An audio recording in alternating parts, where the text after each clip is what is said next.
So this evening I'm going to make a quick video, hopefully quick, about radioactive decay, GCSE, and I'm going to go into the A-level stuff, just the maths, but I'll go through it all reasonably quickly.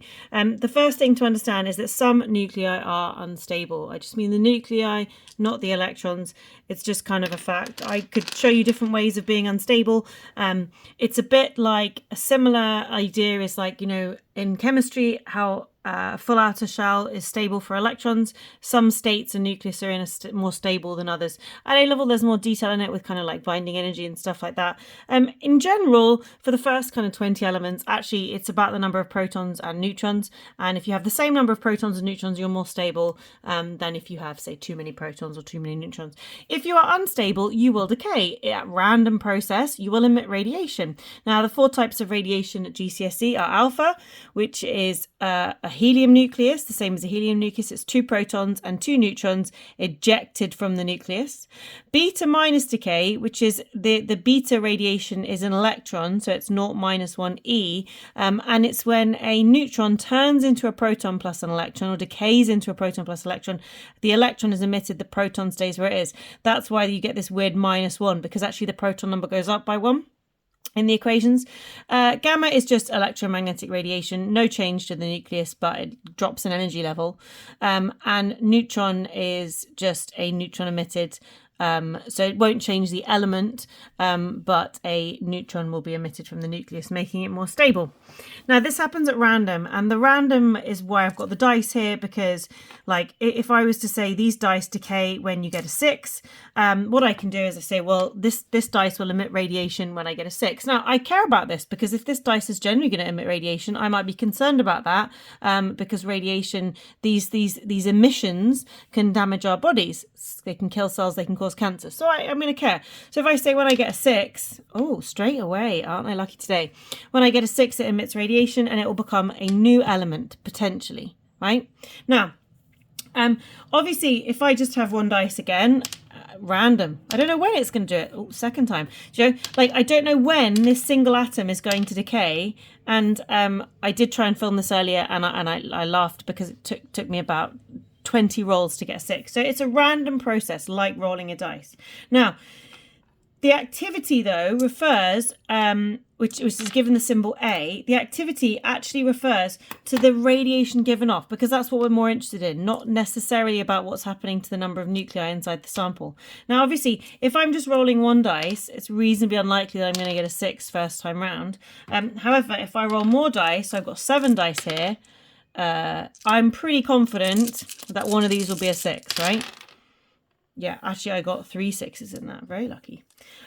So the number of the activity, how many decays given off, and all these 3 dice would give off a bit of radioactive decay and then become stable. I'd then re-roll these ones. Once they've given off the decay in the sample, I wouldn't roll them again. They're not necessarily going to decay again. They might decay. It might be something that decays. I'd roll these again. I didn't get any 6s that time. I've only got 4 now. So as I go on, I'm expecting to get less 6s every time I roll. So none there. Oh, God. And I got 2 there. It's random. And I've only got 2 left. So I could be going quite a while before I got a 6 there. I've only got 1 left. So I could be going quite a while. The activity is every time I get a 6 in this analogy, I get a radioactive emission. This is measured in becquerels, and it's the rate at which the source decays. I was doing rolls, but really we tend to measure it in terms of time. So the number of decays per second would be the activity, and it's measured in becquerels. We can't measure that directly because we don't, you know, unless we had a sort of very sophisticated system. What we tend to measure is the count rate. So we might have our sample that's giving off these radiation in all 360 directions, you know, and actually we're only putting a Geiger-Miller tube here and only measuring the count rate coming into the tube. So the activity is not often what we measure, but it's what we consider to be the rate at which the source decays. We tend to talk about the count rate. Now, as a source, as you start to have a source and it starts to decay, the count rate falls because you just have less dice to roll. So you're going to get less 6s every time you roll because less dice are being rolled. And we get this kind of like exponential decay curve that looks like this. Now at GCSE, what we do is we say, well, if this is 100% at the start, could start at any point though, we say, well, we don't really put much math on it. We just say, well, let's see how long till it goes down to 50. how long till it goes down to 25, and then as it happens, these are the same intervals in time, and this time is called the half-life. The half-life is the time it takes for half the nuclei to decay, or for the activity or the count rate to fall to half its original value. It's a time, so it'll be like years or seconds. And then often at GCSE, all we're doing is we're just taking a value and either halving it or doubling it. This is a slightly tricky example. So this is carbon dating. So carbon-14 is radioactive, it decays, and you have a half-life of about, I'm just going to say 5,730 years. Now, if I get a sample and I see that it's got 25% carbon-14 remaining, I can figure out how many half-lives must have passed. So it would have been after one half-life, it would have been 50% left, and then after another half-life, it would have been 100% left. So that means it died, because when you die you no longer make carbon-14, 2 half-lives ago, so I'm going to just double that number. It could be something different. You could say like, oh, I've got 50 grams of a radioactive isotope, and the half-life is 30 seconds. How long till I have 12.5 grams left? Well, you're going to have, after one half-life, you're going to have 25 grams, and that's going to be 12.5 seconds. 30 seconds. After another half-life, you're going to have 12.5 grams, because every time a half-life passes, every 30 seconds, the number halves.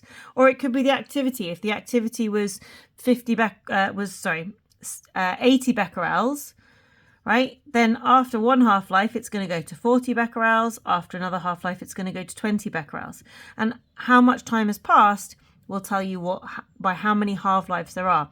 And this is all the math we can do at GCSE, right? And that's basically where GCSE ends. This idea where you're taking a number and you're halving it. Worst case scenario, you have to double it to find out how many half-lives, but you're just halving it, or you're doing it from a graph, right? No more complicated than that. Now, at A level, they put a bit more math on it. So don't worry if you're doing GCSE, you can just like leave now, or you can watch. And we say, actually, this is technically the number of nuclei, which we define as n, and this is the time. Now, this activity here is actually the rate at which, so the change in nuclei, and we use this kind of maths notation, divided by a single time interval. So the amount of nuclei in 1 second is going to be the activity. So the rate of change, which is technically the gradient of this graph. The other thing we define is the decay constant. Now, I was using 6-sided dice here to hammer home the point, but obviously I didn't have to do that. I could have a substance that decays much quicker. What if I say it decays if I get an even number? Then first time round, I'm going to get quite a few decays. Yeah. Second time round, yeah, another decay. Third time round, another decay. Oh, even went over there. Nope. Yeah. Yeah, so it's going to be much quicker. I could say, if I get anything other than a 6, it decays. So each individual atom also has this isotope has this probability of it will decay. It could be 1 in 6 or whatever. I mean, in reality, it's much more complicated than just 1 in 6. It's more like, sometimes it's more like getting one of those huge 20-sided dice and rolling 8 of them, and they all have to be 20. This quantity, though, is called the decay constant. It's given the symbol lambda. It's the decay constant. Its units are seconds to the -1, and it's basically the probability that that an atom will decay in any given second. It is a huge range of values. Something like uranium-238 has values 5 times 10 to the -18, which is just a very small constant. It decays very slowly, uranium-238.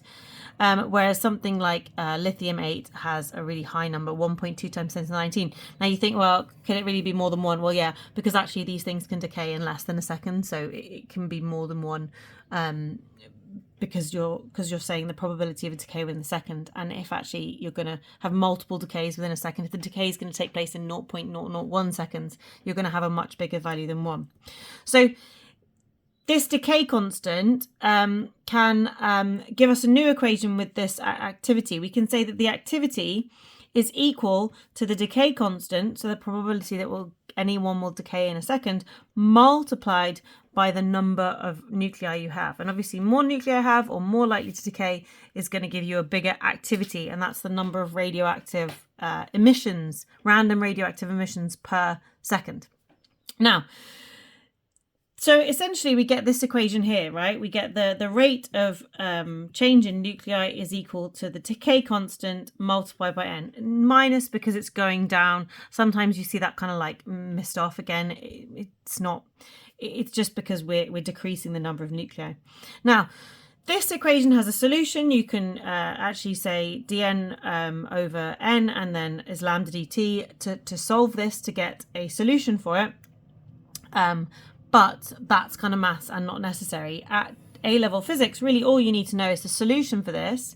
We set the condition that n0 is the original number of nuclei in our sample. So n0 is the original number of nuclei when t is equal to 0. So when t is 0, we say we've got the n0, the original number of nuclei. So it's not 0 nuclei, it might be like 1,000,000 nuclei at the start. And then we get this equation here. So this just becomes this. N is equal to n0 e to the minus lambda t.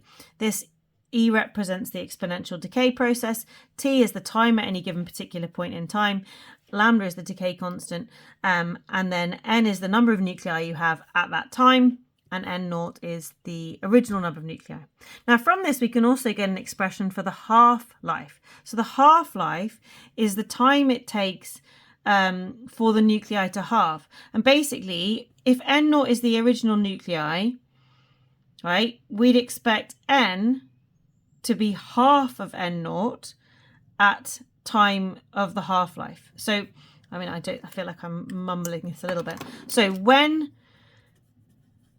we're at t a half, right, the number of nuclei we have is going to be half the original number of nuclei. Does that make sense? Hopefully. So if we had 1,000 nuclei, at the moment we have 500 because we just halved it. So we can rearrange this equation and we can say, well, therefore, n divided by n0 is going to be equal to e to the minus lambda t. You have to rearrange this with natural logarithms, which again is not really a physics A-level thing, it's more a maths A-level thing. But if you want help with that, let me know. I can like make a video of it, that would be no problem. My paper's getting a bit messy, so it serves me right to try and do it all on one sheet. This quantity n over n0 is actually equal to a half, because whatever I had at the original, I've got half as much. So like if I started off with 80 nuclei, now I've got 40. So this quantity becomes a half. So therefore we say this whole equation just becomes a half at this point is equal to e to the minus lambda, and then this is t a half. So this is when the half-life has happened. Now this is actually, if t half-life is constant, which we're saying it is, this is a relatively straightforward one to solve. However, I am going to just get a new sheet of paper here and just carry on over here. So we said the half is equal to e to the minus lambda t. So in order to solve this, we take the natural logarithms of both sides. So we say ln of a half is equal to ln of e to the minus lambda t. This comes down and we get ln of a half is equal to minus lambda t. Sorry, this should be t a half. This because this time is special. When n over n0 is a half, that's when we are at the half-life, right? When that's a half, that's when we are at t is equal to t a half. That's when we've reached the half-life, when it's halved. Now, and this equation is a slightly funny equation because ln of a half is actually a number. And I will show you that if I do, this is not my favorite calculator, ln of half, ln of 0.5, gives me minus 0.69. So I get this number here, minus 0.69 is equal to minus lambda t a half.